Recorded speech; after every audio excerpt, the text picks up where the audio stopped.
сенің уақытың ғой қазір.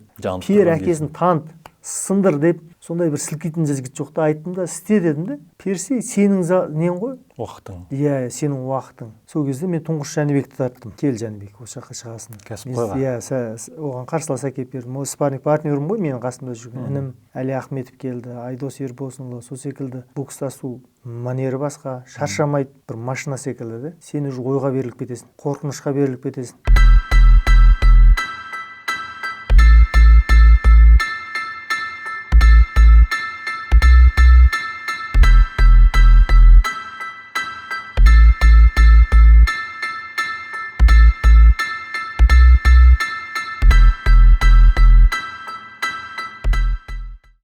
Гандбол, волейбол, футбол, саубол. Ассалаумағалейкум, саубол арнасының құрметті көрермені. Бүгін бізде кезек түсірілім. Ал бізде қонақта қазақстандық белгілі кәсіпқой боксшы Қанат Ислам келіп отыр. Қанат, ассалаумағалейкум, қош келдіңіз. Рахмет, қош көрдік. Әңгіменің басын осы өткен жылдың желтоқсан айында сізді рингке оралу керек болғасыз. Содан бастасақ, жекпе-жек өтпей қалды, иә? Қарсыластың командасынан болды ма? Не жағдай, соны таратып айтып жібересіз ба? Өйткені бұл жекпе-жек Әли Ахметов бауырымыздың жекпе-жегі болды ғой, өткізетін ұйымдастырушы ретінде. Жалпы мен сол картта бірге шығатын болдым. Бірақ кейін бізде енді шығындарды есептесек көбейіп кетті. Өйткені қазір мен өзім жалғыз өзім дайындығыма шығындар кетеді. Одан кейін менің келген қарсыласым жоқ дегенде ол $10,000 қымбат болмаса арзан емес жігіттер келеді. Өйткені енді ол мені комиссия қарайды ғой. Қарап маған жеңілген көп бір жігіт әкеп ет қып бере салмайды. Сол үшін ары қарай оны мен өз қалтамнан шығарып маған жарыс таппай жүрген жоқпын ғой. Сол үшін онда мүмкін наурыз айына қарай не қылармыз деп солай келістік. Өзім менің командаммен. Сөйтіп бұйырса енді Абай облысымен сөйлестік. Өткенде Берік ағамызға барып өтініш айттық, осындай қазақ. Өйткені әр облыстан 10,000-ға таяу бала боксқа барады. 200 бала жаңағы облыстық біріншілікке қатысады. 200 бала бәр облыстан таңдалып келіп, чемпионат Қазақстанда тағы да 200 бала қатысады. 40 бала ұлттық құрамаға ілінсе, 10 бала Қазақстанның тек қана намысын қорғайды. Сол секілді запас көп. Жарыс өткізейік. Мен жалпы өзім кәсіпқой боксқа 2012 кеттім ғой Америкаға. Америкаға барып, бір Қазақстанда 2016-да 18,000 халық жинадық Алматы аренада. Ең алғаш тұңғыш. Ол кезде қала әкімі Байбек ағамыз болды. Сол кісінің ұсынысы болды, қолдауы болды. Сол кезде мен тұңғыш Жәнібекті тарттым. Кел Жәнібек, осы жаққа шығасың. Кәсіпқойға. Иә, оған қарсылас әкеп бердім. Ол спарринг партнерім ғой, менің қасымда жүрген. Інім Әли Ахметов келді, Айдос Ербосынұлы, сол секілді біраз жігітке не бердік. Сол секілді кейін Экспода жарыс өтті. Президентіміз келді қазіргі. Сондай жарыстардан қаншама қазақтың жігіттеріне мен мүмкіндік бердім. Қарасаңыз, содан кейін уже Америкада қазір сол жігіттер елдің туын көтеріп жүрген, қазір қарасаңыз.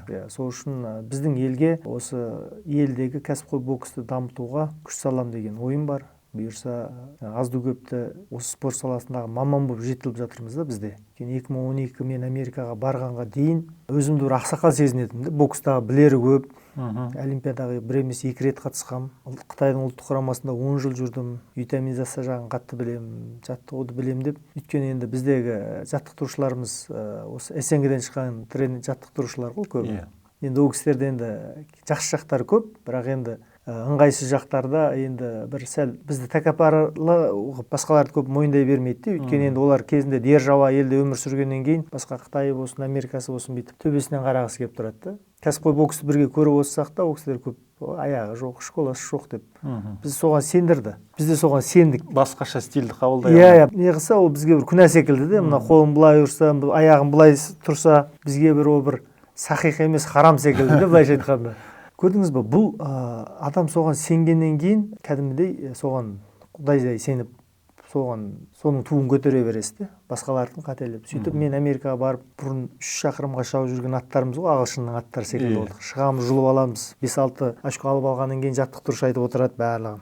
Артқа шаг назад, раз, два, три, кет, бүйт, сөйт деп. Өйткені шаршамай түсіп кетесің де, білесің. Ал кейін уже Олимпиаданы көріп, көп жарыстар терлемей шығып кететін кезімізде болды да, әуесқойда жүріп. Қыздырынбай. Иә. Кейін Америкаға барып 12 раундтың қасқырларымен кездескен кезде сол кезде менің маскам шешіле бастады да. Уже менде алаңдаушылық болып отыр. Өйткені саған артыңнан пас беріп тұратын айғайшың жоқ. Аналардың бокстасу манері басқа, шаршамайды, бір машина секілді де. сен уже ойға беріліп кетесің, қорқынышқа беріліп кетесің, өз-өзің ұстай алмай қаласың, екілене бересің қайта да. Сол секілді сондай олардың білімін алуға басында мен толып тұрдым да, алмадым. Өйткені көп сөйтіп ары қарай жеңіліс бола бастайды, жарақат көбейе бастап, сол нәрсе ары қарай бәрін қойып күнде ізденіске кіргізді де. Сөйтіп мен айлап Мексикада жататынмын, қандай витаминдер ішеді, қандай уколдар салып жатыр, қандай жаттығулар істеу керек. Өйткені бізге енді тәрбие былай болды ғой, көп жаттығу істесең, қатты қиналсаң чемпион боласың деді. Көп жұмыс істесең бай боласың деген секілді ғой. Көп деген нәрсе бір тынбау керексің деген нәрсе де. Ал сөйтіп мен өзімнің сезімталдығымнан айырылып қалдым. Өйткені алдымен бала кезімде мен қатты сезімтал болдым. Мен қарсыластарымның барлығын бір әрекеттер маған ақырын көрініп қалатын еді да. Ондай бір үркіп кетпейтін. Кейін енді біздегі жаттықтырушылар келіп ұстағаннан кейін біз соның көңілінен шығу да. Қас-қабағына қарап, главный тренердің ағай деп кешке дейін осы бастық разы болса екен деген секілді де анандай. Ойбай деп әшейін өзіңнің шаршап жатқаныңды, өзіңе не керек екенін, өзіңнің бір жаңағы айла тәсілдеріңді ұмыта бастайсың да. Өйткені ана кісінің қас-қабағына. Сөйтіп мен де қазір енді маман ретінде бірден қараймын, облыста, ауданда жүрген жақсы балалар бірден сборная Қазақстанға кіреді, или облыстың сборная кіріп, өзінің бұрынғы жүрісінен жаңалады да, бапкерінен кетеді, сөйтіп жеңіле бастайды да. Сол секілді ол мамандық деген нәрсе, бұл ана білім бар, елес бар да. Өйткені сен білім, ол инемен құдық қазғандай деп сөз қиын да, бірақ қарасаңыз ол бір нәрсенің түбіне жетіп, басыңды тауға да тасқа да ұрып, қаныңды, жаныңды, ақшаңды шығындалып, сондай диплом алмасаң, бәрібірде бір елес секілді де. Енді ол біздің ойыңдағыдай бола бермейді. Бізде өйткені 12 раундты көрген Мұхаммед Әлидермен бірге жүрген ақсақалдар бізде болмады ғой. Бәрі әуесқой бокстың ертегімен дайындады да бізді. Бүйтесің, сөйтесің, ой аналар не деп. Бізде соған сеніп қалдық та. Сөйтіп ана жерге барған ондай емес. Ал енді Майвезерді қараңыз, бас бәрінің қасында 12 раундты көрген ақсақалдар да. Біреу құлаған, біреу жағы сынған. Ол айтады да оған, көке, мынау қазір мынаны оралмайсың дейді. Мынау бір-екі рет жеңіліп алсын, ананы жей тұрамыз, мынаны жей тұрамыз деген ол бәр жерде ол бизнес план. Өйткені бір адамның артында 10-20 адам тұрып, ол деген үлкен бір әулеттің, бір елдің намысы секілді оған сондай қарайды да олар өз жұмыс ретінде. Сенің мамандығы ретінде балаға айтады да. Сол үшін ол да соған дайын болады. Өйткені 15 жыл мен бекер жүрген жоқпын ғой. Бұрынғы мына шеңберден, мына қорадан шығу үшін маған көп бодау беру керек болды. Қаншама ақшалар шығындалдық, ай сайын $10,000 тек қана витаминизация жағы. Қалай тамақтану, не ішіп жатырмын, не үшін шаршап жатырмын, тестостерон неге түсіп кетті, гормон неге ойнап кетті деген секілді мамандар қарап, оның барлығын мен естіп көрмедім ғой бұрын. Өйткені бізге сборный Қытайда жүргенде де дағар әкеледі, мынаны ішесің, мынаны бүйтеді, ол білмейсің де өзің не ішіп жатқанын, дайын күйінде келді. Ал Қазақстанға келсең, ол әлі біреу ана магазиннен көрген, біреу ютубтан көрген, біреу анадан келген ішіп, әйтеу жүріп жатыр да. Сол секілді ол ондайды көрмегеннен кейін бізге ол көп шығындалу керек болды да. Сөйтіп сондай дәрігерлермен жұмыс істей бастадық. Мамандар, өйткені адамда қорқыныш өзі. 12 раундты тыныш келатқан кезде өзіңнен өзің қуа бастайсың да адам. Ішіндегі сол секілді сол стрессте тұрып, одан шығу үшін көп мамандар келді да бізге. Оларға ай сайын ақшасын төледік. $3,000-дан $10,000-ға дейін. Мен ойлайтынмын, бұрын олимпиаданың алдында келетін мамандар да. Сол кезде мен тыңдай алмаймын да олар. Неге? Өйткені мен діннің шеңберіне кіріп алғам да. Харам, мына шайтан не деп отыр деймін де. Қабылдай алмайсыз жаңағы сөз. Өйткені біз бұл дін деген ол қалжыңдайтын нәрсе емес қой. Қанша адамның басы кеткен нәрсе де. Сол үшін ол сөйтіп олардан жаңағы білімін алу үшін де, дайын болу үшін де ол жаңағы ана шеңберден шығу бізге көп бодау төлеу керек болды. Сол үшін қазір енді мен спорттағы әлі ізденістемін деді. Өйткені өзімнің істеп көрген нәрсемді, жасап көрген нәрсемді қазір жаттығуда шығарам. Баламмен істеймін. Өйткені мен енді балама елес айтпаймын ғой. Көке, қол аяғың сезін, сен менің айтқанымды істей берме сен. Мен айтам, бірақ өзің сез. Сезімталдық деген жақсы қасиет қой. Ол біздің ата бабаларымызда өйткені қарасаңыз керемет болған да. Өйткені бұқа жырау би депті, қарайған екі адамды көріп, мынау әйел, мынау бала деген секілді, жылқының ішінде құлынын танып қояды. Сондай керемет нелерге жеткен де. Сол үшін балаларды, жылқышыларды ішінде 10,000-40,000 жылқының ішінде балаларды, батырларды дайындады да. Сол жерде өсті ол. ересектеу, жауға шапты, кішілер жылқы байлайды, ұстайды деген күнде жүр ғой, спарринг секілді ғой енді. Кәсібі сол жерде қайралып, оларды уже қорқыныш кетеді де. Ол уже күнде ана қылышпен келе жатыр ма, жоқ найза ма қолында. Ол ойланбайды да. Ойбай, не болып кетті анау деген секілді емес, ол уже бірінші рет көріп тұрған жоқ. Бірінші рет көріп тұрған, күнде көріп жүр. Сол үшін ол шығады, мүмкін қылыш, найзасын ұрады да. Сол секілді ол бұл спорттағы мамандықта сол секілді қайралатын нәрсе де. Күнде залда езгілеп, өзіңнің денсаулығыңмен, ары қарай өзіңнің жаңағы бокстағы әртүрлі ударыңмен қайталау, бұдан жарақат алып қалсаң, ол не үшін болды деген әр нәрсенің себебі бар ғой. Жетістігім деп айта аламын. Өйткені қазір мен өзімнің артымнан ерген інілеріме де қазір әр облыста жаттықтырушылармен кезігіп жүрмін де. Бірден өйткені олар сілкініп қалады да. Өйткені мен басқа қораның қойымын ғой. Өйткені мен қой емес қасқыр болып кеттім де уже. Басқа жерде басымыз тауға да тасқа. Бұл жерде мына кісілер әлі неде жүр да. Өйткені мен былтыр міне Олимпиаданың алдында 24 Мырзағали ағайға бір ай бұрын звондадым мен. Өйткені жігіттерді көріп отырмын ғой, дайындалып жүрген. Олар не істейді сол? Бұрынғы тауға барады, қайтадан 20 күн жерде, қайта 20 күн спарринг, тағы 3-4 мемлекет келеді, қырылады, жарысқа кетеді. Сол бір соқпақ. Сол бір соқпақта, оны мен көзім жұмып, оны мен істей аламын да, айта аламын.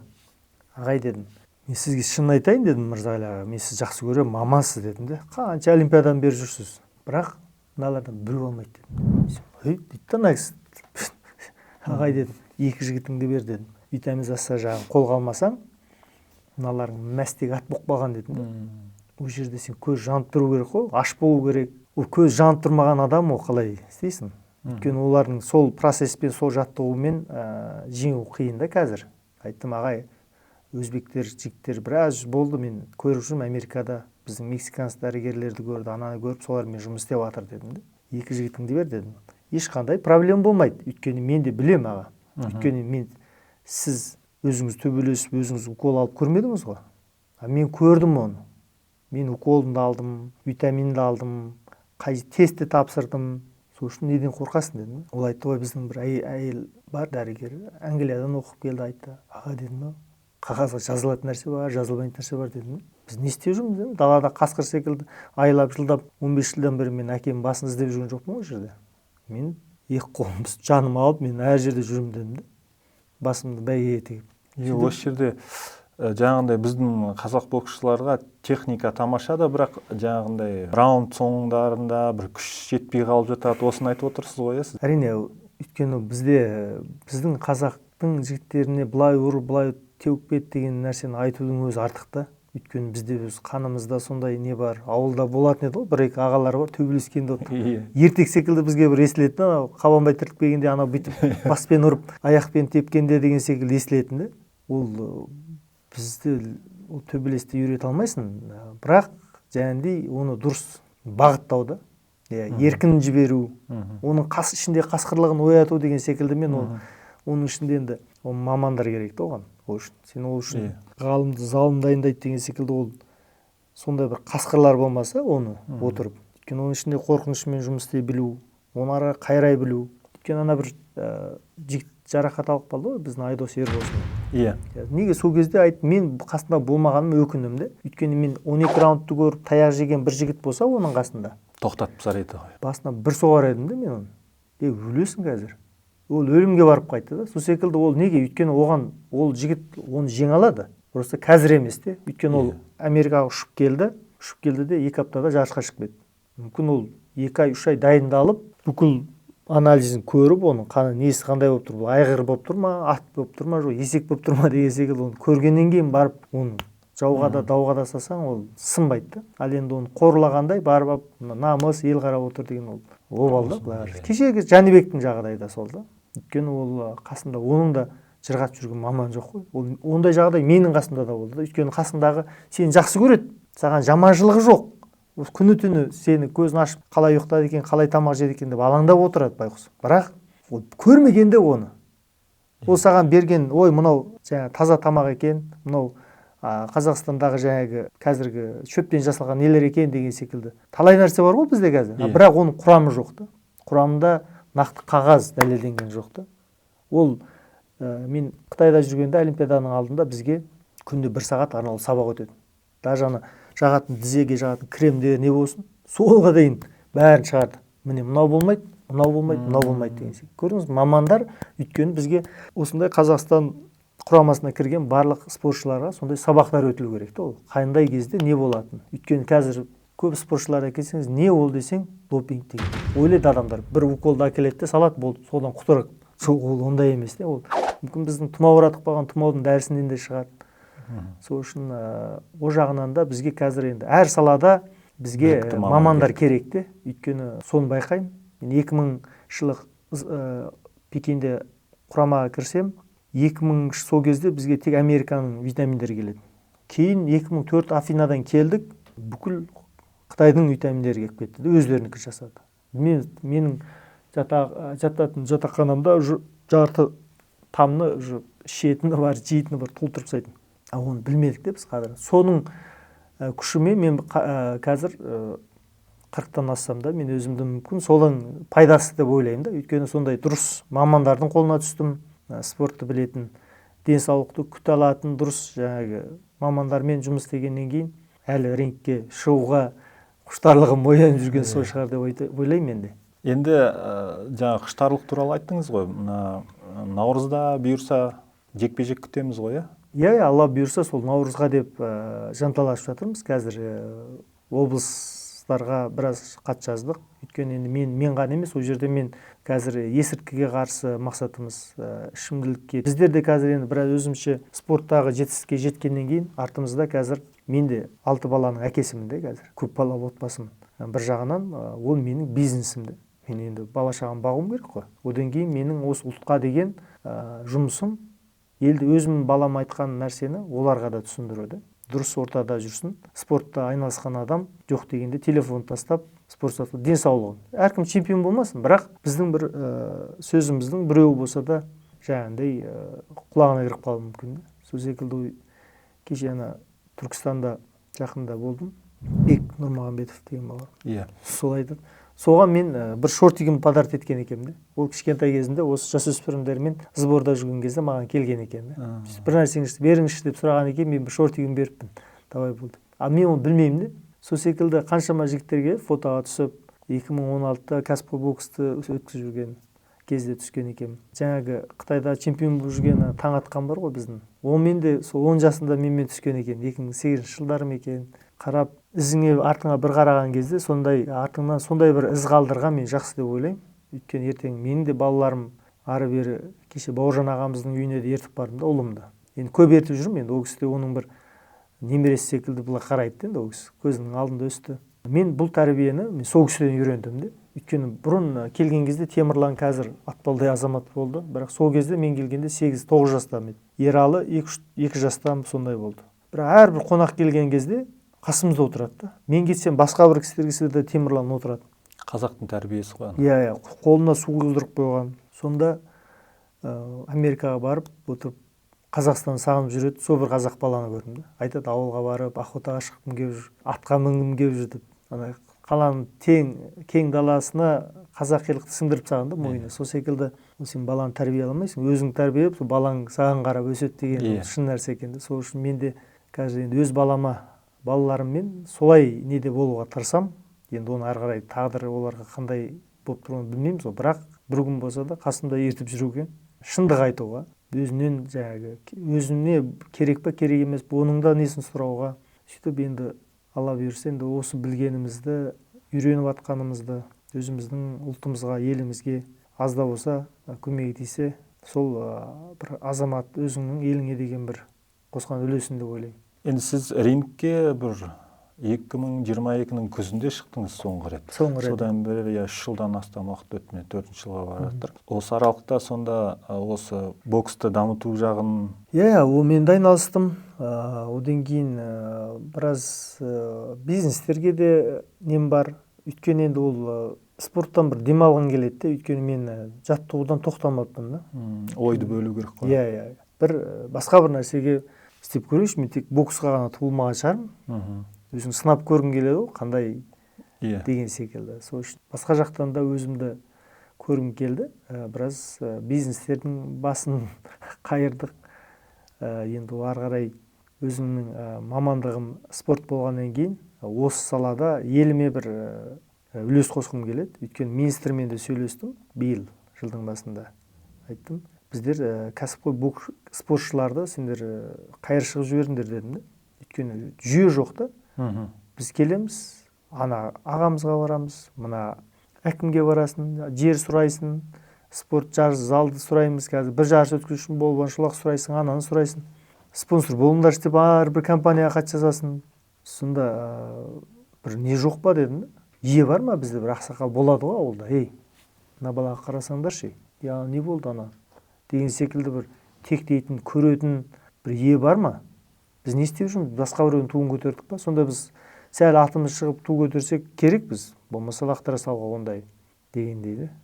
Енді оның барлығын оларды кінәлауға келмейді, бірақ жалпы өзім қазақтың бір азаматы ретінде өзім жеке пікірімде бұл. Өйткені мен жарайды, Бауыржан Оспанов ағамыз көмектесті, Алматы қаласының әкімі біраз жарыстарымыз көмектесті, жарысымызды өткізіп беруге де. Бірақ мен секілді жүрген мыңдаған, 10 мыңдаған қазақтың баласы бар ғой. Олар Алматыдан Астанаға самолетқа билет алып ұшып келуді ойланады. Билет пойыз қанша екен, автобус қанша деп. Енді сен оның бәрін жағдайын сызып қарап жоқ дегенде Америкаға жылдық ұшатын билетінің бір-екеуін алып бересің ба деген секілді. Сондай бір не қою керексіз деп ойлаймын. Өйткені қазір біздің ойлап жүрген, істеп жүрген 2016-да істеген нәрселерімізді өзбектер енді істеп жатыр да, қарасаңыз. Әдем алып кетті, өйткені бізге қарады, не істедік. Бірақ содан жақсы бір не алып кетті. Сол секілді бізге де сондай мамандар спортты дамытуға шетелге көбірек шығарып оқыту керек секілді. Жаттықтырушыларды, өйткені ауданның жаттықтырушысы не көрді ол? Бірақ жалпы бір әрбір облысты, әрбір ауданды қадағалап, жеке жаттықтырушысымен жұмыс істеуге, маман ретінде балада өссін, жаттықтырушы өсу, сондай мүмкіндік беру керек деп ойлаймын. Жүйелі бір бағдарлама керек қой. Енді мынау жаңа рингке оралу туралы осы 2022-ден бері бизнесінің басын шалып көрдің дедіңіз. Енді рингке оралуға рингті сағыныш па? Осындай не себеп болды бокс кешіне өнер көрсетуге келіскеніңізге? Өйткені қазір мен бір жаттықтырушылармен сөйлесем ғой, балалармен де сөйлесем де. Бір нәрсені айтсаң, көп кәсіпқой боқпаған адамдар түсінеді. Жарайды, олардың түсінген емес, бірақ мен өзім балама айтқан секілді, онда өзім шынайы арғай көргім келеді де. Ол жерде жас емес, просто сен ол жердегі адам машина секілді ғой. Сен оны жылы жаңа болғанмен, сен оны тауға тасқа теуіп тастасаң, быт шығады, құриды. Ал енді көне машина болса да, сен оны жыл сайын әдемілеп күтіп нетіп жүрсең, су жаңа болып тұрады. Сол секілді адам денсаулығында сондай да. Майлайтын кезде, демалатын кезіңді, тоқтайтын кезіңді білуің керек те. Сол үшін ол үшін сен өзің маман болу керексің. Сен маманды тыңдай алу үшін де. Сол үшін ода менің бір істеп жүрген ісім болғаннан кейін өзімнің айтқан ісімнің көрінісі де ол. Дәлелдеу керек. Менің дұрыс тамақтануым қазір, мен қандай витаминдер, дәрілер ішетіндігім, немен айналысатындығым, жаттығу қалай істеу керек деген секілді де. Бұрынғы қалған қалып кеткен ертектер емес, қарап. Нақты үлгі дейсің. Нақты үлгі де. Сол секілді де. Ол үшін енді қазіргі жастарға, мен балама қазір, менің айтқаным емес, ол істегенім істейді де. Айтам оғанда. Бұрынғы мен 2012 Америкаға бармай тұрғанда мен езгіп, бүйіріп, әшейін бір диктовать еткен жақсы көретін де. Өйткені бізде сондай жаттықтырушылардың қолында өстік қой. Көргенді қайталайтын дейсіз ғой. Есіңізде ғой, кішкентай кезде тұрады күрестіре салады. Бүйтіп сені нетіп отырады да андай. Қайрап әшейін. Сол секілді. Енді оның да пайдасы бар шығар, бірақ Мырзағали ағайға да айттым мен, біздікін де жақсысын алайық, олардікін де жақсысын алайық деген секілді. Ол жерде біздікі Совет өкіметтің бәрі жаман деген ол жоқ. Оның да біз содан шықпаса қайдан адам болдық. Просто жақсысын алайық, артық жерін алып, кем жерін толықтырып, балансқа келу керек деп ойлаймын да жалпы. Енді өйткені ода бір держава болды.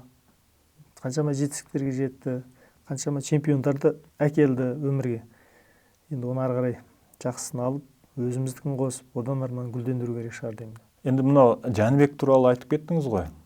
Қазіргі кейінгі қатты шу болып кеткен оқиға Жәнібектің допинг дауы туралы болып жатыр. Енді сіз жаңа шетелге бардыңыз, Америкада болдыңыз, ол жақтың кәсіпқой боксын жақсы көрдіңіз. Енді мынандай сөздер айтылып жатыр да, Жәнібекке негізі ол Америкада барлығы қолданады ол допингті. Бірақ шығып кететін уақытын біледі. Жәнібекте мүмкін қолданған шығар, бірақ оған басқа күштер жаңағы шүйіліп отыр деген сияқты. Егер ұстаймын десе, кез келген америкалықты ұстауға болады, бірақ нақты осы Жәнібекке шүйілді деген әңгіме болып жатыр. Соны былай өз пікіріңізді айта бересіз бе? Енді халықтың сөзі ғой, бірақ жалпы мен маман ретінде жаңа айттым ғой, витаминді көшедегі қазіргі кемпір шалдан бастап бәрі ішіп жатыр ғой. Сол секілді ода әйтеу анадан Қазақстаннан әкелгені бар, бергені бар, мынау керемет екен деп айтқаны бар деген секілді. Маман жоқ та қасында. Жаңа секілді бізде Америкаға барған кезде мен ешкім жоқ. Мен алдымда Василий Жиров барды, Головкин екеуміз 2012 бардық. Кіммен айтып, кім маған ақыл айтады, деп бала сен былай жүр, мынаны битпе, мынаны ішпе деген секілді. Осы мен қасат қарды бұзған секілді өзің барып қораға кіріп, басың тау құрып, тас құрып, содан кейін барып біз ол білімді алдық та. Мынау ашты екен, мынау тәтті екен деген секілді. Сөйтіп мен жаңа шығындалып, дәрігерлеріме ай сайын $10,000 соған кетті де. Қазақстаннан ақшаны алып, ана кісіге апарып беріп, маған қалай қаныңды көріп, не істеймін? Мынау еркектің емес, әйелдің несі ғой дейді. Сол секілді қарап ол жазып береді, жазып сол секілді. Ол мамандық. Сол секілді ол оның қасында да сондай маман болмады. Абайлайық, мынаны бүйтейік, мынаны бір тексерейік, қайтадан бүйтейік деген секілді. Ол адам қақпан басты дейді, қақпанға түскен секілді нәрсе ғой. Өйткені ол жерде Америкада держава барлығы бөлініп алған. Мексиканстар бөлек, латын американстар өз алдына, қаралар өз бір топ. Мына жақта орыстардың, украинстер өздерінің бір несі бар. Филиппиндар бар 10 миллионға таяу, қытайлар бар 10 миллион. Сөйтіп ол жердегі халықта Америкадағы промоутерлар жарыс өткізсек, соған қарайды бір жағынан. Өйткені мен бұның артында кім тұр дегендей ғой. Жоқ, өйткені мен келген кезде мен билетімді 5 қазаққа алмаймын. Өйткені жоқ қой, студенттің бар 5 алып жүрген. Ал олардың кезде халық толып отырады. Сол үшін ол промоутерларға да қызық. Өйткені ол жерде сен қазақсың, анау мынау қызық емес, оларға ақша табу керек. Бизнес. Сонымен қарайды. Сол үшін олар кино актерларын да шығарды, қытайлардың қаншама жұлдыз жасап берді. Ана елдікін жасап берді, мынаныкін жасап, оларға уже қызық емес. Қай жеркін болса да болды, ол алып, сенің ақшаңда, оның ақшасында ол ала береді. Олар соған кетіп қалған да. Біз оны білмейміз ғой. Бізге ондай тәрбие болмады ғой. Балам, мынау бизнес. Олимпиадада бизнес. Бүкіл әлемге, әлем халқының денсаулығын сақтау үшін деп құрылған ұйым, бірақ бүкіл жарысты бүкіл мемлекеттерге сатылым жасайды. Қаншама ақша қайтадан келеді, құйылады. Олар сол ақшамен әрбір спорт дамымай қалған мемлекеттерге көмек береді. Лицензия жолдама ала алмай қалған мемлекеттерге тегін жолдама беріп, балаларын қатыстыруға не қылады. Сөйтіп адамзатты бір нетіп отырған жүйе де оларда. Ал енді бізге тек олимпиада деген бір сүттен ақ судан таза бизнес емес. Мына жақтағы кәсіпқой спортшылар ол баяғы бизнес ретінде қарап, коммунизм елдерінде өскен адамдардың санасы сондай, ол сөйтіп бөліп тастаған да. Негізі ол мен кәсіпқойда жүрейін, әуесқойда жүрейін, мен мақсатым не қазақтың туын көтеру еді ғой. Сол секілді жерлерде көп біздің заңнамаларда қаралмаған да, жаңағы кәсіпқой спортшылардың жағдайы, әуесқой деген секілді. Сөйтіп, енді оның барлығы енді тәуелсіздік 30 жыл болғаннан кейін енді тасқалып, осындай біздер енді маман болып шығып жатыр қой. Біздер енді осыны көтереміз, спортшылардың жағдайын жасау керек деген секілді. Білгенімізбен бөлісеміз. Енді осындай мен секілді мамандарды өсіп жатыр ғой. Солармен сөз таласамыз, сөйтіп ақырын дамуға келеміз деп ойлаймын. Енді мынау әуесқойдағы боксқа тоқталсақ, Қайрат Сәтжановты қазір орнынан алып тастады ғой. Орнына басқа бапкерді қойды. Бірақ Сәтжановтың жетістігі көзге көрініп тұр. Біз мысалы Өзбекстанмен қанша тайталасып келе жаттық та, міне осы жолы олардан жалпы командалық есепте оздық. Ендігі осы олимпиадалық циклде бізде жаңағы келесі олимпиадада алтын аламыз деген үміт болды осы бапкермен. Кейінгі бапкерді білесіз бе? Ондай үміт бар ма одан? Енді бұл Қазақстан боксы, қазақ боксы ол бір тренерге қарап қалған жоқ, шын айту керек. Әрбір облыстың тренері, главный тренер бола алатын жағдайда да, мүмкін әрбір ауданның жаттықтырушысы болудан мүмкін. Негізі ондай бір адамның қолына бағындырып қою болмайды да. Өйткені біздерді құртып атқан осы сборный Қазақстанға жиналған сбор ғой, әр жол. Мына жерден келген әр облыстан келген баланың жаттығуы негізі өзінің облысында жүргенде, өзінің жеке бапкермен жұмыс істеп жүрген кезде, өйткені сізді таңертең жаттығу істетпейді. Сіз түске дейін ұйықтатады, түстен кейін қинайды. Или сіз түске дейін қинап, түстен кейін демалтады. Ертең ішім ауырып тұр десең, келмей-ақ қой дейді. Сондай жүйемен келатқан жігіт едіңіз, ал ұлттық құрамаға барғаннан кейін бірден тұрып әнұран, тәртіп, қатаң ойбай ана сенің тренерің жалтақтап главный тренердің қас-қабағына қарап дірілдеп отырса, сен амал жоқ, шықсаң да шығасың, шықпасаң да шығасың. Мұндай құр жаттығу істеп жігіттерді сыға бергеннен шаршатудан басқа олар жаңағы мәстек қылып жаңағы олимпиаданың алдында сол секілден басқа ешнәрсе шықпайды одан. Қазір мен маман ретінде қараймын ғой тайларға, жаңағы жасөспірімдер шыққан. Кеше ағам міне Ерлан Ислам оқушысы 2 рет чемпион Азия болды жастардан. 1 рет чемпион Азия болды, екінші орын алды. 56-та атын ұмытып тұрмын. Сонда ағам бармаған да 2 жарысына да. Даже бір қазір мен оны мына Бауыржан ағамыз спорт несін ашты ғой. Спорт мектебін. Сол жерге бокстың главный тренер болып келді. Бір несі жоқ қой. Ата. Көрдің бе, соған қарап жарысқа да бармаған шетелге де жарыс. Бірақ баласы чемпион Азия болды. Осы жолы жасөспірімдерден баласы чемпион болып келді. Тағы сол 4-5 баласымен сол мектепке кіріп, сол жерін дамытсам деп отырды. Сол кезде қарап отырып, жаңағыдай пысықтары бар, ағасы бар, көкесі барлар, сол жаңағы мастер спорт анау мынау деген құжаттармен толтырып кіріп алған да. Сол секілділер ертең ана ауданнан жақсы шыққан балаларды өзіне жазып алып, соның қанын ішіп отырады енді. Сол секілді ол үшін оларды көретін біз секілді мамандар да сыртында отырып болмайды. Сөйтіп біздегі балалардан көбі спорттан келеді, 10 бала келсе 9-ы шегініп біреу қалатын содан да. Жаттықтырушылардың бір сөзі бар. Мына қорқақ, денсаулығы жақсы емес, ауыра береді деген секілді жеңіл бір ауыз сөзбен ана сенің балаңның тағдырын шеше салады да. Өйткені бізде запас көп болғаннан кейін олар қорқпайды. Мырқынбайын ба, тырқынбайын ба, әйтеу бір ішінен біреу әйтеу біз секілді бір бітіп қағылып соғылып біреу аман қалады, келеді солмен пере береді. Сені лақтыраса ертең тағы біреу не қылады. Өйткені сондай запас көп болғаннан кейін әшейін не қылып тұрды. Ал енді Қайрат ағамыз болсын, Мырзағали Айтжанов отырды, Дамир Буданбеков менің бірінші жаттықтырушым болды. Нұрғали Сайфуллин, ол Мырзағали Айтжановтың жаттықтырушы болды. Қанат Шагатаев, Нұржан Смановтар дайындаған. Сондай мықты бапкерлерді менде Ғалым Кенжебаев деген ағамыз болды. Головкинді да жаттықтырды, мен дайындады ол кісі. Кейін Миша деген орыс тренерім болды. Ол кісі Өзбекстанда Саидов бар ғой, тяж. Біздің Мұхтархан Ділдәбеков тұрды ғой. Соның бапкері дайындады мен. Мен дайындап болып, кейін Россияға барып, Битурбиев дайындады. Битурбиев сол чемпион Россия қалды. Мықты кісі болды, орыс кісі. Мені кәдімгідей 2004 Афинада мені бір кәдімгідей бірнеше есе өсіріп жүрген секілді болып кетті де, маған бір басқаша күш беріп. Сондай бір мықты бапкерлердің қолынан шықты. Мен де мына кісілерді мен қазір ешкімді бөліп жара алмаймын. Өйткені Қайрат аға да тұрса да, Мырзағали ағай болсын, басқасы болсын, барлығы бірнеде істейді. Бірақ мен айтар едім, қазір көбірек жастарға мүмкіндік беру керек. Оларды мүмкін ақсақалдар алқасы қылып деген секілді де. Өйткені мүмкін әр облыстың жаттықтырушыларына бәрін бір-біріне жаңағыдай бойсынышты, бағынышты қылмау керек деп айтамын да. Өйткені әрбір облыстың балалары, жаттықтырушылары жиналыс ашып, сен баланы чемпион болған сенсің, жеке бапкері. Сен бізге келіп өзің жүрісіне жаңылма. Не істейсің бұрын? Деген секілді әрбір ауданның, әрбір облыстың жаттықтырушылардың шетелге шығып өсуіне мүмкіндік беру керек те. Өйткені ертеңгі күні мына балаларды сындырып салмау үшін де.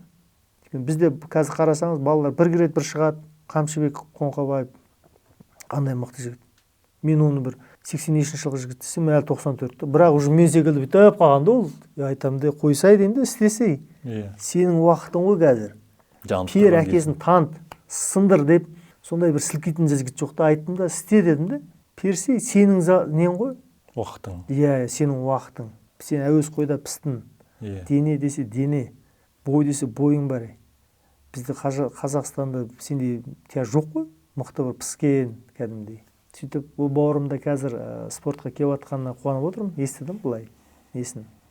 Енді жалпы айтпағым, осындай біз секілді әрбір сырттан келген маман ретінде, осындай біздің елге керек. Осы спортты бақылауға болсын. Өйткені мен Мырзағали аға айттым, Головкинді әкел дедім. Айтам бен дедім де. Тыққан-мыққан бұрынғы витаминдеріміз бар еді, сенің де бар, мен де білем ғой, қойса айтайық та. Қазақтың наны ғана айтады емес қой, бәрін айтайық.